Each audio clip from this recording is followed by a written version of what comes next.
ਅੱਛਾ ਇੱਕ ਨਾ ਆਪਣੇ ਅਟਾਰਨੀ ਟਿਰਕੀ ਨਾ ਜੀ ਚੀਜ਼ ਦੱਸਦੇ ਜਾਈਏ, ਕੈਨੇਡਾ ਨੇ 10,000 ਫੌਜੀ ਲਾਉਣਾ ਬਾਰਡਰ ਦੇ ਉੱਤੇ, ਜਿਹੜਾ STCA ਜੀ ਹੁਣ ਪੁੱਠੀ ਜਿਹੜੀ ਆ ਮਾਈਗ੍ਰੇਸ਼ਨ ਹੋਣ ਲੱਗ ਗਈ। ਕਈ ਲੋਕ ਹੁਣ ਇਧਰੋਂ ਬਾਰਡਰ ਟੱਪ ਕੇ ਉੱਧਰ ਜਾਣ ਨੂੰ ਫਿਰਦੇ ਆ। ਉਹਨਾਂ ਨੇ ਫੜਨੇ ਸ਼ੁਰੂ ਕਰਤੇ ਕੈਨੇਡਾ ਵਾਲਿਆਂ ਨੇ ਤੇ ਵਾਪਸ ਤੋਰ ਰਹੇ ਆ। ਨਹੀਂ, ਇਹ ਗੱਲ ਸਹੀ ਆ। ਜਿਹੜੇ ਮੋਸ਼ਨ ਟੂ ਰੀਓਪਨ ਵਗੈਰਾ ਦੀ ਅਪੀਲਾਂ ਪੂਲਾਂ ਜਿਹੜੀਆਂ ਸੀਗੀਆਂ ਨਾ, ਉਹ ਕਈ ਵਾਰੀ ਜੇ ਕੌਂਸਲੇਸ਼ਨ ਆ ਕਿ ਕਿੱਦਾਂ ਯਾਰ ਕੈਨੇਡਾ ਦਾ ਕਿੱਦਾਂ, ਕੈਨੇਡਾ ਦਾ ਤੁਹਾਨੂੰ ਕੈਨੇਡਾ ਦੇ ਵਕੀਲ ਦੀ ਉਹ ਕਰਨੀ ਪੈਣੀ ਹੈ। ਕੈਨੇਡਾ 'ਚ ਜਦੋਂ ਟਰੂਡੋ ਉਹਨਾਂ ਨੇ ਬੰਦ ਕੀਤਾ ਸੀਗਾ ਨਾ, ਕਈ ਇਮੀਗ੍ਰੇਸ਼ਨ ਕੰਸਲਟੈਂਟ ਉਹਨਾਂ ਨੇ ਸਾਡੇ ਨਾਲ ਕਾਲ ਕਰਨ ਦੀ ਕੋਸ਼ਿਸ਼ ਕੀਤੀ ਸੀਗੀ। ਕਹਿੰਦੇ ਯਾਰ ਇੱਧਰੋਂ ਤਾਂ ਫੇਲ ਹੋ ਗਿਆ, ਆਪਾਂ E2 ਇਨਵੈਸਟਮੈਂਟ ਵੀਜ਼ਾ ਕੀ ਆਪਸ਼ਨ ਆ, ਤੁਹਾਡੇ ਆਫਿਸ ਨਾਲ ਕੋਲੈਬੋਰੇਟ ਕਰੀਏ। ਮੈਂ ਕਿਹਾ ਤੂੰ ਵੇਟ ਕਰ, ਜੇ ਦੇਖੀ ਜਾਈ। ਮੈਂ ਕਿਹਾ ਤੂੰ ਇੱਧਰਲੀ ਲੱਭਦਾ ਪਿਆ, ਮੈਂ ਕਿਹਾ ਤੇਰਾ ਕੈਨੇਡਾ ਵਾਲਾ ਬਿਜ਼ਨਸ ਬੜਾ ਚੱਲਣਾ, ਤੈਨੂੰ ਇੱਧਰੋਂ ਦੀ ਲੋਕਾਂ ਨੇ ਤੈਨੂੰ ਪੁੱਛਣਾ ਕਿ ਯਾਰ ਕੈਨੇਡਾ ਦੇ ਕੁਝ ਪੱਕੇ ਹੋਣ ਦਾ ਜਿਹੜਾ ਇੰਤਜ਼ਾਮ ਜਿਹੜਾ ਦੱਸ। ਅੱਛਾ, ਥੋੜੇ ਦਿਨ ਕਿੰਨੀਆਂ ਵੀਡੀਓ ਆਉਂਦੀਆਂ ਹੁੰਦੀਆਂ ਸੀ ਸੋਸ਼ਲ ਮੀਡੀਆ ਦੇ ਉੱਤੇ, ਆਹ ਬੰਦੇ ਨੂੰ ਕਾਲ ਕਰੋ ਜੀ, ਇਹ ਸੇਫ ਲੰਘਾ ਰਹੇ ਆ, ਉਹ ਫੜੇ ਜਾ ਰਹੇ ਨੇ ਹੌਲੀ ਹੌਲੀ। ਇਹ ਤੁਹਾਨੂੰ ਦੱਸਦੇ ਚਾਹੀਏ, ਇੱਕ ਪ੍ਰੋਜੈਕਟ ਸ਼ੁਰੂ ਕੀਤਾ ਆ ਉਹਨਾਂ ਨੇ, ਕੈਨੇਡਾ ਨੇ CBSA ਤੇ RCMP ਦੇ ਨਾਲ ਮਿਲ ਕੇ, ਪ੍ਰੋਜੈਕਟ ਡਿਸਰਪਟ ਐਂਡ ਡਿਟਰ। ਇਹ ਦਸੰਬਰ 2024 'ਚ ਸ਼ੁਰੂ ਕੀਤਾ ਸੀ। $1.3 ਬਿਲੀਅਨ ਕੈਨੇਡਾ ਵਾਲੇ ਲਾ ਰਹੇ ਨੇ ਬਾਰਡਰ ਸਿਕਿਉਰਿਟੀ ਦੇ ਉੱਤੇ, ਜਿੱਥੇ ਅਮਰੀਕਾ ਵਾਲੇ ਵੀ ਲਾ ਰਹੇ ਆ, ਤੇ ਕੈਨੇਡਾ ਵਾਲੇ ਆਪਣੇ ਪੱਧਰ ਦੇ ਉੱਤੇ ਵੀ ਇਹ ਜਿਹੜਾ ਉਹ ਲਾ ਰਹੇ ਆ। ਇਹ ਜਿਹੜਾ ਸੇਫ ਥਰਡ ਕੰਟਰੀ ਐਗਰੀਮੈਂਟ ਜਿਹਨੂੰ STCA ਕਹਿੰਦੇ ਆ, ਉਹ ਹੁਣ ਵੱਡੇ ਪੱਧਰ ਦੇ ਉੱਤੇ ਉਧਰ ਵੀ ਜਿਹੜਾ ਉਹ ਨਾਲ ਦੇ ਨਾਲ ਲਾਗੂ ਜਿਹੜਾ ਹੋ ਰਿਹਾ ਆ। ਸੋ ਇਹ ਜੋ ਜਿੰਨੀਆਂ ਚੀਜ਼ਾਂ ਵੀ ਆਪਾਂ ਅਟਾਰਨੀ ਟਿਰਕੀ ਜੀ ਅੱਜ ਸ਼ੇਅਰ ਕੀਤੀਆਂ ਨਾ, ਕਿਤੇ ਨਾ ਕਿਤੇ ਜਿਹੜਾ ਪ੍ਰੋਜੈਕਟ 2025 ਸੀਗਾ ਨਾ, ਟਰੰਪ ਹੁਣਾਂ ਦੇ ਜਦੋਂ ਕੈਂਪੇਨ ਕਰ ਰਹੇ ਸੀਗੇ, ਆਪਣੀ ਉਹਨਾਂ ਨੇ ਦੂਰੀ ਬਣਾ ਕੇ ਰੱਖੀ। ਕਹਿੰਦਾ ਵੀ ਮੈਂ ਨਹੀਂ ਉਸ ਦੇ ਨਾਲ ਜਿਹੜਾ ਉਹ ਰੱਖਦਾ, ਪਰ ਉਹਦੇ ਵਿੱਚੋਂ ਹੀ ਸਾਰੇ ਇਹ ਕੰਮ ਜਿਹੜੇ ਹੋ ਰਹੇ ਆ।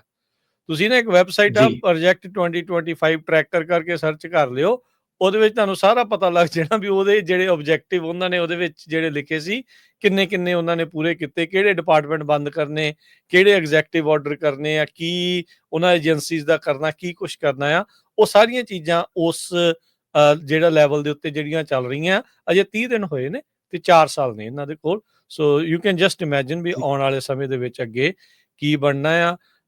CPAC ਦੀ ਜਿਹੜੀ ਆ ਹੁਣੇ ਹੋ ਕੇ ਹਟੀ ਆ, ਕੰਜ਼ਰਵੇਟਿਵ ਵਾਲਿਆਂ ਦੀ ਜਿਹੜੀ ਕਾਨਫਰੰਸ ਆ, ਉਹਦੇ ਵਿੱਚ ਉਹਨਾਂ ਦਾ ਜਿਹੜਾ ਮੇਨ ਮੁੱਦਾ ਹੀ ਉਹ ਯੂਰਪ ਦੇ ਵਿੱਚ ਜਾ ਕੇ JD ਵੈਂਸ ਜਿਹੜੇ ਵਾਈਸ ਪ੍ਰੈਜ਼ੀਡੈਂਟ ਕਹਿੰਦੇ ਵੀ ਤੁਹਾਨੂੰ ਰਸ਼ੀਆ ਚਾਈਨਾ ਤੋਂ ਖਤਰਾ ਹੀ ਨਹੀਂ, ਤੁਹਾਡਾ ਮਾਸ ਮਾਈਗ੍ਰੇਸ਼ਨ ਜਿਹੜੀ ਆ ਉਹਦੇ ਤੋਂ ਹੀ ਤੁਹਾਨੂੰ ਖਤਰਾ ਆ।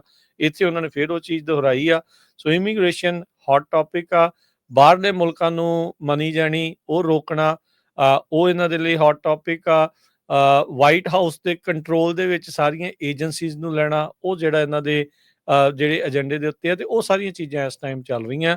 ਉਹਦੇ ਵਿੱਚੋਂ ਹੀ ਇਹ ਸਾਰਾ ਕੁਛ ਇਮੀਗ੍ਰੇਸ਼ਨ ਦਾ ਨਾਲ ਜਿਹੜਾ ਉਹ ਨਿਕਲ ਰਿਹਾ ਹੈਗਾ। ਸੋ ਸਾਡੀ ਕੋਸ਼ਿਸ਼ ਆ ਵੀ ਤੁਹਾਨੂੰ ਜਿਹੜਾ ਇਸ ਦੇ ਨਾਲ ਲਗਾਤਾਰ ਜਿਹੜਾ ਉਹ ਦੱਸਦੇ ਜਾਈਏ ਜੋ ਕੁਛ ਜਿਹੜਾ ਇੱਥੇ ਹੋ ਰਿਹਾ ਆ। ਸੋ ਅਟਾਰਨੀ ਟਿਰਕੀ ਜੀ ਇੱਕ ਵਾਰੀ ਫਿਰ ਜਾਂਦੇ ਜਾਂਦੇ ਦੱਸਦੇ ਜਾਏ ਵੀ ਅੱਜ ਕਾਲਸ ਤਾਂ ਨਹੀਂ ਲੈਣੀਆਂ, ਤੇ ਮਾਫੀ ਆ, ਜਦੋਂ ਵੀ ਆਉਂਦੇ ਸਮੇਂ ਦੇ ਵਿੱਚ ਵਕਤ ਬਣਿਆ ਤੇ ਫਿਰ ਆਪਾਂ ਕਾਲਸ ਜਿਹੜੀਆਂ ਲਵਾਂਗੇ। ਜਾਣ ਤੋਂ ਪਹਿਲਾਂ ਅਟਾਰਨੀ ਟਿਰਕੀ ਜੀ ਜੇ ਤੁਸੀਂ ਕੁਛ ਹੋਰ ਸ਼ੇਅਰ ਕਰਨਾ ਚਾਹੁੰਦੇ ਆ, ਕੁਛ ਹੋਰ ਕਹਿਣਾ ਚਾਹੁੰਦੇ ਆ, ਕੋਈ ਗੱਲ ਕਹਿਣੀ ਚਾਹੁੰਦੇ ਆ, ਫਿਰ ਆਪਾਂ ਸਮਾਪਤੀ ਕਰਦੇ ਹਾਂ। ਸੋ 2 ਸਾਲ ਵਾਲਾ ਜਿਹੜਾ ਸੀਗਾ, ਉਹਨੂੰ ਪਿਛਲੇ ਵਾਲੇ ਨੂੰ ਜਾ ਕੇ ਸੁਣੋ ਇੱਕ ਵਾਰੀ ਪੂਰੀ ਡਿਟੇਲ ਦੇ ਵਿੱਚ। ਜਿਹੜੇ ਤੁਹਾਡੇ ਕੋਈ ਸੱਜਣ ਮਿੱਤਰ ਆ 2 ਸਾਲ ਤੋਂ ਘੱਟ ਹੋਏ ਆ, ਉਹਨਾਂ ਨੂੰ ਪਿਛਲੇ ਹਫਤੇ ਵਾਲਾ ਜਿਹੜਾ ਸ਼ੋਅ ਆ ਉਹ ਸੁਣਾਓ, ਠੀਕ ਆ।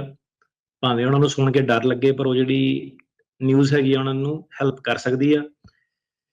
ਜਿਹੜੇ ਬੰਦੇ ਬਿਆਨ ਦੇ ਕੇ ਆਏ ਸੀਗੇ ਉਹ ਰਿਲੇਟਿਵਲੀ ਬੈਟਰ ਆਫ ਆ, ਵਰਸਸ ਜਿਹੜੇ ਬੰਦੇ ਬਿਆਨ ਨਹੀਂ ਹੋਏ ਸੀਗੇ ਸਿੱਧੇ ਆ ਗਏ ਸੀਗੇ, ਜਾਂ ਜਿਹੜੇ ਬੰਦੇ ਸੇਫ ਲੰਘ ਗਏ ਆ। ਕਿਉਂਕਿ ਐਕਸਪੀਡਾਈਟਡ ਰਿਮੂਵਲ ਦਾ ਜਿਹੜਾ ਪ੍ਰੋਸੈਸ ਆ ਉਹਦਾ ਮਤਲਬ ਇਹੀ ਹੁੰਦਾ ਕਿ ਫੜ ਕੇ ਪਹਿਲਾਂ ਬਿਆਨ ਲਓ, ਜੇ ਬਿਆਨ ਫੇਲ ਹੁੰਦੇ ਆ ਜੱਜ ਦੇ ਕੋਲ ਭੇਜੋ, ਤੇ ਫਿਰ ਉੱਥੋਂ ਦੀ ਡਿਪੂਟੇਸ਼ਨ ਕਰੋ 7 ਦਿਨਾਂ ਦੇ ਵਿੱਚ। ਉਹ ਚੀਜ਼ ਨੂੰ ਐਕਸਪੀਡਾਈਟਡ ਰਿਮੂਵਲ ਕਹਿੰਦੇ ਆ। ਬਾਈਡਨ ਉਹਨਾਂ ਨੇ ਸ਼ਟਰ ਖੋਲਿਆ ਸੀਗਾ, ਬਿਨਾਂ ਬਿਆਨ ਦੇ ਲੋਕੀ ਜਿਹੜੇ ਭੇਜੇ ਸੀਗੇ ਅੰਦਰ, ਉਹ ਬੰਦੇ ਚਪੇਟ ਦੇ ਵਿੱਚ ਆ ਸਕਦੇ ਆ। ਕਾਫੀ ਵਕੀਲ ਝੂਠੀਆਂ ਵੀਡੀਓ ਬਣਾ ਰਹੇ ਆ ਕਿ ਏਦਾਂ ਨਹੀਂ ਹੋ ਸਕਦਾ, ਜਿਨ੍ਹਾਂ ਨੇ ਅਸਾਈਲਮ ਆਫਿਸ ਚਲਾਤਾ ਉਹ ਬਚ ਜਾਊਗੇ, ਨਹੀਂ ਬਚੂਗੇ। ਜਿਹੜੇ ਭਾਵੇਂ ਉਹਦਾ ਇਮੀਗ੍ਰੇਸ਼ਨ ਕੋਰਟ ਦੇ ਵਿੱਚ ਵੀ ਹੈ, ਕਿਉਂਕਿ ਜਿਹੜੇ ਇਹਨਾਂ ਦੇ ਮੈਮੋ, ਜਿਹੜੇ ਇਹਦੇ ਡਾਇਰੈਕਟਿਵਸ ਆ ਉਹੀ ਹੈਗੇ ਕਿ ਸਰਕਾਰ ਜਿਹੜੀ ਹੈਗੀ ਆ ਉਹ ਤੁਹਾਡੀ ਜਿਹੜੀ ਕੇਸ ਆ ਪ੍ਰੋਸੀਡਿੰਗਸ ਡਿਸਮਿਸ ਕਰ ਸਕਦੀ ਹੈ ਤੇ ਤੁਹਾਨੂੰ ਐਕਸਪੀਡਾਈਟ ਦੇ ਝਮੇਟੇ ਦੇ ਵਿੱਚ ਲੈ ਸਕਦੀ ਹੈ। ਸਵਾਲ ਸਿਰਫ ਇਹੀ ਹੈਗਾ ਕਿ ਕਦੋਂ ਤੋਂ ਇਹਨਾਂ ਨੇ ਉਹ ਜਿਹੜਾ ਕਰਨਾ ਸ਼ੁਰੂ ਕਰਨਾ, ਠੀਕ ਆ। ਰੱਬ ਕਰੇ ਇਹ ਨਾ ਉਧਰਲੇ ਪਾਸੇ ਨੂੰ ਜਾਣ, ਠੀਕ ਆ।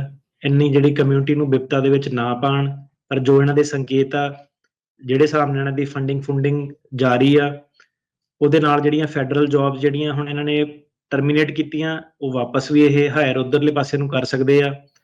ਤੇ ਸੰਕੇਤ ਜਿਹੜਾ ਪੂਰਾ ਇਹੀ ਆ ਕਿ ਐਕਸਪੀਡੀਟਿਡ ਰਿਮੂਵਲ ਵਾਲ ਜਿਹੜੀਆਂ ਚੀਜ਼ਾਂ ਜਿਹੜੀਆਂ ਜਾਣੀਆਂ ਹੈਗੀਆਂ ਚੱਲ ਗਈਆਂ ਆਲਰੇਡੀ ਐਕਚੁਅਲੀ। ਬਿਲਕੁਲ ਜੀ, ਉਧਰ ਨੂੰ ਠੀਕ ਜਾ ਹੈ। ਰਹੀਆਂ। ਹਾਂਜੀ, ਇਮੀਗ੍ਰੇਸ਼ਨ ਸੋ ਕੋਡ ਦੇ ਇਹਦੇ ਵਿੱਚ ਵਿੱਚ ਕੋਰਟ ਜਿਹੜੇ ਪ੍ਰੋਬੇਸ਼ਨ ਦੇ ਉੱਤੇ ਵਕੀਲ ਆ, ਕਹਿੰਦੇ ਉਹ ਵੀ ਕੱਢ ਰਹੇ ਆ, ਤੇ ਜਿਹੜੇ ਇਮੀਗ੍ਰੇਸ਼ਨ ਜੱਜ ਆ ਉਹਨਾਂ ਨੂੰ ਵੀ ਤੋਰਿਆ ਜਾ ਰਿਹਾ। ਸੋ ਬਹੁਤ ਕੁਝ ਜਿਹੜਾ ਵਕੀਲਾਂ ਨੂੰ ਇਹ ਹੈਗਾ ਜਾ ਕੇ ਜੀ ਤੁਸੀਂ 589 ਲਾ ਲਓ ਆਪਣੀ, ਜੇ ਤੁਹਾਡੀ ਤਰੀਕ ਪਈ ਆ 589 ਤੁਹਾਨੂੰ ਬਚਾ ਲੂਗੀ ਹਨਾ ਆਪਣੇ 4 ਪੈਸੇ ਬਣਾਉਣ ਨੂੰ। ਕੁਝ ਨਹੀਂ ਇਦਾਂ ਦਾ ਹੈਗਾ। ਆਈਸ ਵਾਲੇ ਜਿਹੜੇ ਸੀਗੇ ਜਿਹਨਾਂ ਦੇ 589 ਵੀ ਲੱਗਿਆ, ਉਹਨਾਂ ਨੂੰ ਵੀ ਡਿਟੇਨ ਜਿਹੜਾ ਕਰ ਰਹੇ ਹੈਗੇ ਆ। ਕੀ ਹੈ 589 ਜੇ ਥੋੜਾ ਦੱਸ ਦਿਓ ਕੀ ਹੁੰਦੀ ਹੈ? 589 ਅਸਾਈਲਮ ਦੀ ਐਪਲੀਕੇਸ਼ਨ ਹੁੰਦੀ ਹੈ। ਐਕਚੁਅਲੀ ਅਸਾਈਲਮ ਦੀ ਐਪਲੀਕੇਸ਼ਨ ਦੇ ਜਿਹੜੇ ਫਿੰਗਰਪ੍ਰਿੰਟ ਦੇਣ ਗਏ ਉਹਨਾਂ ਨੂੰ ਵੀ ਫੜ ਕੇ ਉਹਨਾਂ ਨੇ ਪਾਇਆ ਹੋਇਆ ਵਾ ਜੇਲ੍ਹ ਦੇ ਵਿੱਚ। ਇਹ ਤੇ ਐਵੇਂ ਤੁਹਾਨੂੰ ਨਕਮੀਆਂ ਸਲਾਹਾਂ ਜਿਹੜੇ ਦੇ ਰਹੇ ਆ ਕਿ ਇਹਨਾਂ ਨੇ ਤੁਹਾਨੂੰ ਬਚਾ ਲੈਣਾ, ਜਾਣ ਤੋਂ ਪਹਿਲਾਂ ਜੀ ਸਾਨੂੰ ਫੋਨ ਲਾਓ, ਆਪਾਂ ਇਦਾਂ ਕਰ ਦੇਣਾ, ਉਦਾਂ ਕਰ ਦੇਣਾ। ਇਹੋ ਜਿਹਾ ਕੁਝ ਨਹੀਂ ਹੈਗਾ। ਐਕਸਪੀਰਾਈਟਿਡ ਵਾਲਾ ਜਿਹੜਾ ਨਾ ਦੁਬਾਰਾ 2 ਸਾਲ ਵਾਲਾ ਪੂਰਾ ਡਿਟੇਲ ਦੇ ਵਿੱਚ ਸੁਣੋ, ਤੁਹਾਨੂੰ ਆਪੇ ਜਿਹੜਾ ਪਤਾ ਲੱਗ ਜਾਣਾ ਵਾ ਕੀ ਚੀਜ਼ ਹੈਗੀ ਆ, ਕੀ ਸੱਚ ਆ ਕੀ ਨਹੀਂ ਸੱਚ। 2 ਸਾਲ ਦੇ ਅੰਡਰ ਜਿਹੜਾ ਹੈਗਾ ਉਹ ਪ੍ਰੋਬਲਮ ਦੇ ਵਿੱਚ ਰਹੂਗਾ। ਇਹਦੇ ਵਿੱਚ ਕੋਈ ਤੁਹਾਨੂੰ ਨਾ ਸ਼ੂਗਰ ਕੋਟ ਕਰਕੇ ਨਹੀਂ ਕਿ ਤੁਹਾਨੂੰ ਹੌਸਲਾ ਦੇਣ ਲਈ ਜਾਂ ਆਪਣੀ ਵੀਡੀਓ ਬਣਾਉਣ ਲਈ ਆਪਾਂ ਕਲਿੱਕ ਤੁਹਾਨੂੰ ਗਲਤ ਜਿਹੜੀਆਂ ਖਬਰਾਂ ਦੇਵਾਂਗੇ। ਸਿੱਧਾ ਤੁਹਾਨੂੰ ਦੱਸ ਰਹੇ ਹਾਂ ਤਾਂ ਕਿ ਤੁਹਾਨੂੰ ਕੁਐਸਚਨ ਜਿਹੜੀ ਹੋ ਜਾਵੇ। ਠੀਕ ਹੈ। ਸੋ ਇਹ ਕੀ ਗੱਲ ਹੋਈ ਤੁਹਾਨੂੰ ਹੌਸਲਾ ਦੇਣਾ, ਇਹ ਹੌਸਲਾ ਚਾਹੀਦਾ, ਆਹ ਵਕੀਲ ਏਦਾਂ ਕਹਿ ਰਿਹਾ, ਉਹ ਵਕੀਲ ਓਦਾਂ ਕਹਿ ਰਿਹਾ। ਜਿਹੜੀ ਚੀਜ਼ ਸੱਚ ਆ ਉਹ ਸੱਚ ਆ, ਜਿਹੜੇ ਫੈਕਟਸ ਆ ਉਹ ਫੈਕਟਸ ਆ, ਉਹ ਚੇਂਜ ਨਹੀਂ ਹੁੰਦੇ। ਜੀ ਜੀ ਬਿਲਕੁਲ। ਜਾ ਕੇ ਨਾ USCIS ਦੀ ਵੈਬਸਾਈਟ ਦੇ ਉੱਤੇ ਚੈੱਕ ਕਰ ਲਓ। EOIR ਨੇ ਪ੍ਰੋਸੀਡਿੰਗ ਦੇ ਉੱਤੇ 589 ਦੇ ਐਪਲੀਕੈਂਟਸ ਦੇ ਉੱਤੇ ਕੀ ਕਿਹਾ। ਅੱਗੇ ਸਿੱਧਾ ਹੁੰਦਾ ਸੀਗਾ ਤੇ ਉਹਦੇ ਮੋਰੇ ਘੱਟੋ ਘੱਟ 7-8 ਅਲਰਟ ਜਿਹੜੇ ਉਹਨਾਂ ਨੇ ਉੱਤੇ ਜਿਹੜੇ ਉਹ ਲਾਏ ਆ ਵੀ 589 ਨੂੰ ਲੈ ਕੇ, ਉਹਦੇ ਵਿੱਚ ਜਿਹੜੀਆਂ ਉਹਨਾਂ ਨੇ ਚੇਂਜਿਸ ਨਾਲ ਦੇ ਨਾਲ ਉਸ ਦੀ ਪ੍ਰਕਿਰਿਆ ਦੇ ਉੱਤੇ ਜਿਹੜੀਆਂ ਉਹ ਕੀਤੀਆਂ ਹੈਗੀਆਂ।